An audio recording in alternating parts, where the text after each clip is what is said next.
How is it for you to choreograph for yourself, though? Because you're choreographing a fight that you're also in. Oh man, I always try to give myself the coolest stuff to do. Of course, of course. But it's a bit of a double-edged sword, right? Because then it's like, oh man, if it sucks, there's nobody to blame But you, but you, right? All right, welcome to Behind the Bard. I was waiting for like theme music or something Yeah, to no, kick in. it's all you. But this is Behind the Bard, Shakespeare Royal Oak's podcast about the season. I'm Craig Ester. I am playing Macduff in Macbeth, and I'm joined by... Brian Ogden playing Banquo in Macbeth this season. All right, so I guess the first thing is that I think this is my 5th season. How many seasons is this for you? Man, I am not entirely sure. It's probably about 5, maybe a little bit more. Sure. I know my first show was R&J, and I played Mercutio, and then I did a production of Mackers, and I've done a bunch of stuff kind of since. I did Romeo and Juliet again. Mm-hmm. Now we're gonna do Mackers again. So I'm probably right there with you. Cool. Yeah. So what keeps you coming back to the company?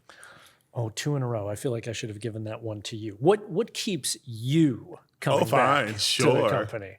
I think it's really fun to be a part of the event. Like once we get to the point where we're out of rehearsals and we're just getting there and you're seeing all the cars line up and the people showing up, it's just really fun. Also, just as a person of color who saw Merry Wives of Windsor in 2014, mm-hmm. I was like, there's a Shakespeare company down the street from where I grew up, and I didn't know about it. And I just have wanted more and more people to know that it exists and more different types of people to sort of get into the room to see the shows. And so that's been really fun to get to do by being a person who's on stage or behind the scenes here. Yeah. No, I get that for sure. I do think that, man, I hate to misuse the term unique, right? Sure. But it's quite rare to be able to do any play of any kind in an outdoor setting, let alone Shakespeare. It feels, probably there's more and more of it being done in the area, but certainly for a very long time, it felt like many, if not most theaters were hesitant to go near it. Mm-hmm. And just to be able to do it in such a beautiful setting in the first place feels like maybe a novelty, but I don't care, great fun. And I think that especially over the years, the care that the company has taken to really craft the atmosphere of the event, right? Almost entirely separate from the show itself, right? With adding beer and wine and ice cream and popcorn, the energy of the thing really does feel like an event.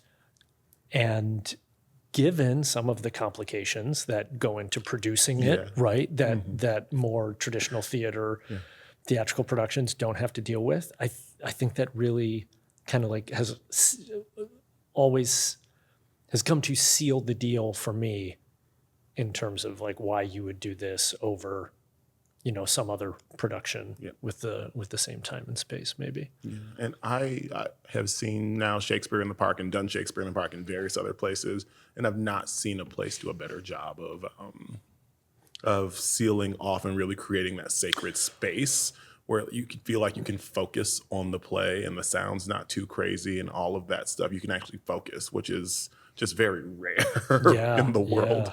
Yeah. 100%. And it feels like even the patrons, there's there's the train going through, and even with disc golfers and an ambulance, an airplane, whatever it is, it does largely feel like even the environment just beyond the walls of the space is quite respectful and even frequently entranced by it, and I feel cheesy, articulating that, but I think it's true, you know what I mean? And then, so that's a very cool experience. How are you feeling about about playing Macduff. You got the This segue. season. I was thinking about it too. Yeah, no, I could see it in your face. I was like, no, I'm taking it. I'm taking Okay, it. all right, yeah. So Macduff is a part I've played a couple times where I did it on tour with Michigan Shakespeare for a few years. And so it's been fun to try to approach it this time as if I've never done it before and try to like go back to like just pull away all the other like initial ideas I've had about him. You're not borrowing anything from yourself, be honest. It's not that I'm not borrowing anything from myself, Okay. but I'm trying to like freshly analyze it as like a new version of the role, trying to like develop it in a different way. So the thing I think I've hit on this time is he is that like rough person who like he's not the most fun to be around, but you want him in your corner because he's one of those like very gruff people with a heart of gold where like he's kind, but he's not nice. Yes. You know, Yeah. like if you're cold, he'll throw a blanket on you, but he's not going to go out of his way to make you feel better about what's going on. And so it's been fun getting to like discover that aspect and play with it. How about you for Banquo? Oh man, I'm really enjoying being dead by intermission, like that, having the second act. It's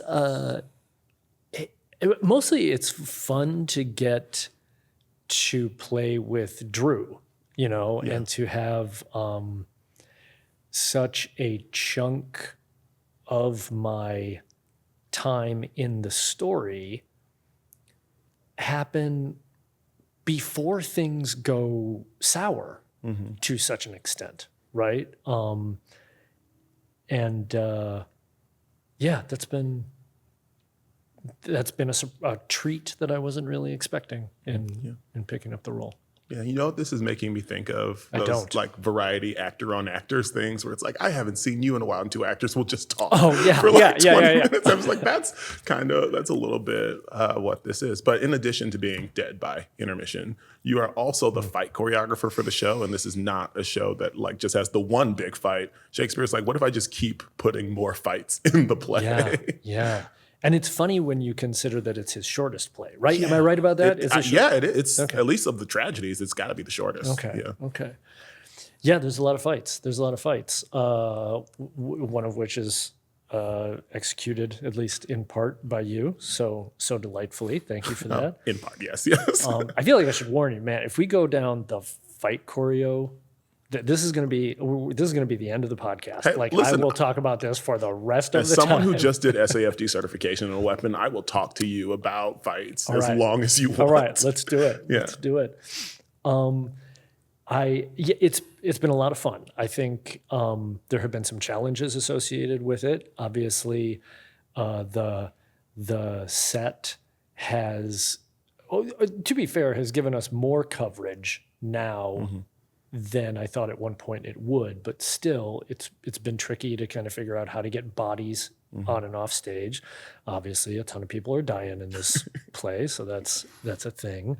I love having the opportunity, the presence of the murderers, right? The fact that unlike, say, Romeo and Juliet, which also has so many fights, but those fights are, with the exception of the opening melee, really, they're largely one-on-one occurrences. Here we've got at least 2 murders in which it's 3-on-1, 2-on-2, right? Which I think is challenging in its way, but like what a delightful problem to be able to solve. And then I knew, like I was choreographing the sword fight like 3 months ago. I taught a summer class at OCC, and the whole assignment of that class was like I just taught that fight. And they were not very good. But the point of the class was for me to work on my choreography. Yeah. Right. And it's been cool to see you and Drew take it up, because it was to a certain extent, some of it not necessarily, but a good chunk of it was designed for specifically the two of you to execute, right? And so where you have size differences, reach differences, weight differences, whatever that might be, I think it makes a difference to see the two of you finally executing it. It makes sense, I think, in a way that when it existed in my own mind, it didn't entirely. Sure. So how does it feel? It's like, it's long and complicated, Yes. man. Thanks for not murdering me. Oh about no, it. it's all good. I everything that we've sort of done, I've been lucky to have done enough fights in my life to go, okay, this is just a step of learning it. There's always the step of like, we sort of kind of know it, or we think we know it better than we do, and we go faster than we should. And then there's the, okay, now we have to pull back and find the nuances and things. And I think today we really hit that place of starting to find the character's tactics in the fight, which I think was something we like really need to like slow down and go back and get, so that now I know that if Drew's gonna come at my left side, then I know that I'm taking the sword out of the way because I need space to do X thing, and so on, so forth. And so now the actors are sort of starting to re-enter the fight, as opposed to the technicians who have been working on it, throughout the time. Yeah. How is it for you to choreograph for yourself though? Because you're choreographing a fight that you're also in, and that's an interesting thing to me. Oh man, I always try to give myself the coolest stuff to do. Of course.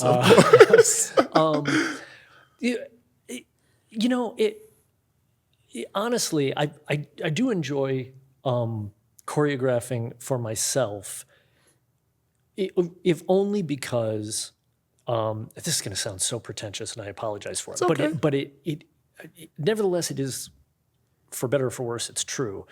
It's really rare in this region, right, that I get the opportunity to work with or choreograph for a stage combatant who has as much experience as training as I do, right? And all that means is that there are certain things that, certain tricks, certain moves, certain like cool stuff that like I just don't get to break out that often, and not like I really did that in this play. I don't think it would have been appropriate. Like basically, my job is to just get murdered, but it is fun to be able to like, take a toy out of the toy box that you never get to play with, right? So it's cool in that respect anyway. Yeah. And something I haven't seen very often is seeing the choreographer just making it for themselves. It's just a really interesting like dynamic to see playing out in the room. Oh, man, you hope so. And I do think, but it's a bit of a double-edged sword, right? Because then it's like, oh man, if it sucks, there's nobody to blame but you, right? At least when you're choreographing for other people, at the end of the day, you do the best you can, but it's like, look, man, the one thing I can't do is get on stage and do it for you, right? Like that's all it is. But it's been fun, and you guys have been a ton of fun to work with. I don't know how much more time we have, but I truly do want to ride this fight stuff into the ground. We can. What is enough about my choreography? Oh, okay. What do you love about my choreography? What do I love about your?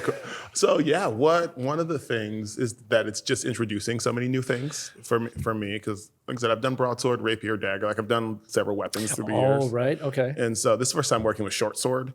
And so I immediately asked you, wait, how close am I supposed to get with this? Because I'm used to having like 3 or 4 more inches of steel in front of me, and like it's just different movement with different kinds of weapons. So that's cool. And then the aspects of like the Filipino parries and some of the I've never gotten to do like a good kick. I get a nice Spartan kick in this show, which is pretty awesome. Yeah. And then just putting it on this set, because I've again also never been in a fight where we've had to change levels, and changing the levels of like, okay, I'm gonna escape, I'm gonna go up, but then I have to bring the sword back down and get on to the next level. How was it today? Not to interrupt, Sure. but to put it onto that stage for the first time, or even the second time as we actually ran the show, like. Yeah, not too bad. I think, again, we just had to slow down to remember our spacing. And there was once where Drew went, "You're going over there." And I was like, "Oh, that's right. Yep, we said it was over here." And I have to remember that it's over here. But I think as we continue on, it's cool because it is really cool to tactically use the heights and use going up and down to the advantage of the character. So it's really fun. There's also this thing I'm just thinking about now because we're talking about this is the 25th anniversary. Oh, yes. Of Shakespeare Yes, Royal Oak. yes. I got it in, Ed. I got it in. But now we're at the point where, there's only 37 plays, and now we're circling around to plays are coming back. So I was doing one version of Macbeth and then coming back all these years later and doing another version of Macbeth. Yeah. Absolutely. It is crazy. There's some that they haven't. There's quite a few. I know that they some haven't gone near. Yeah. I mean, you want brand recognition. I get it. Yeah. But I would love to see a Coriolanus or a Titus Andronicus Yes. movie, right? Ed, Give it to. We'll do it. give it to the people. Yes, they want it. Dream role or play to do in the park Yeah, for you I've got a real. today, anyway. Yeah, I've got a real interest in directing Julius Caesar because I've never gotten to direct it, and I think it would be perfect for the park. And I just it's just in my head, so I'd really love to get to do that out there one of these days. What about you? Oh man, there have been. Yeah, it depends on the day, right? Like right now, I've been interested in Coriolanus for a very long time. Sure. There's some cool fights and opportunities in there. I've also recently got it into my head that I would really like to play Shylock.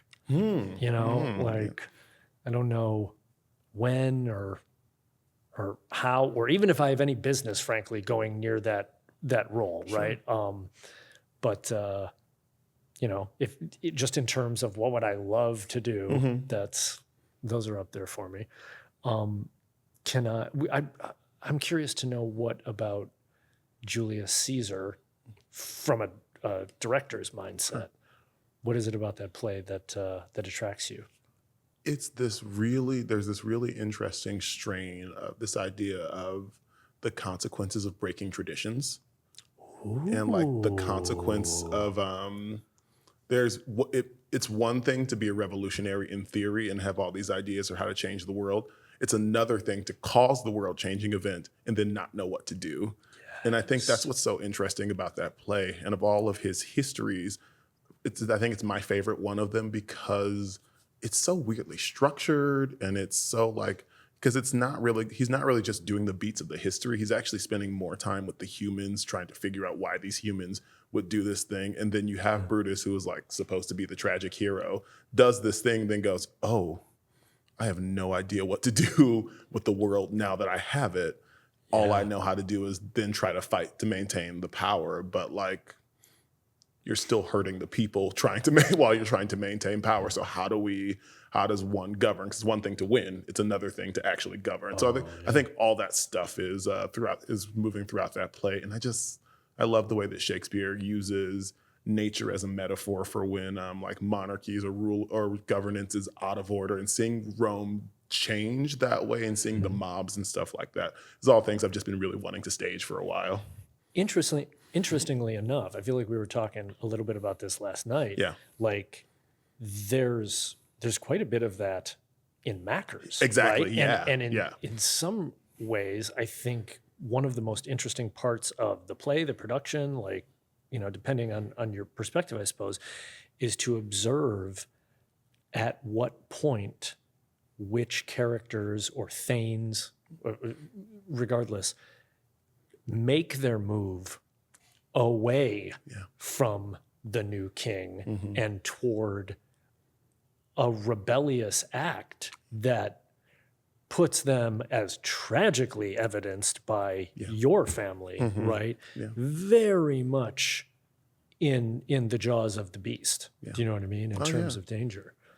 Yeah, he's the first one to sort of pay that big price. I mean, obviously Seward loses a son as well, but it's the first person to step out is you're gonna get the brunt of it, and all the characters sort of have to decide how much is too much for them. And I don't want to get into our world today, but we're seeing this thing of like, how much is too much yeah. before we decide to make a move and make sort of different changes. And each character has to decide what that sort of next right thing is for themselves. Yeah. I think I saw something not so long ago that talked about Marx never imagined that there would be ice cream or that ice cream would be so cheap. Yeah. Right. Yeah.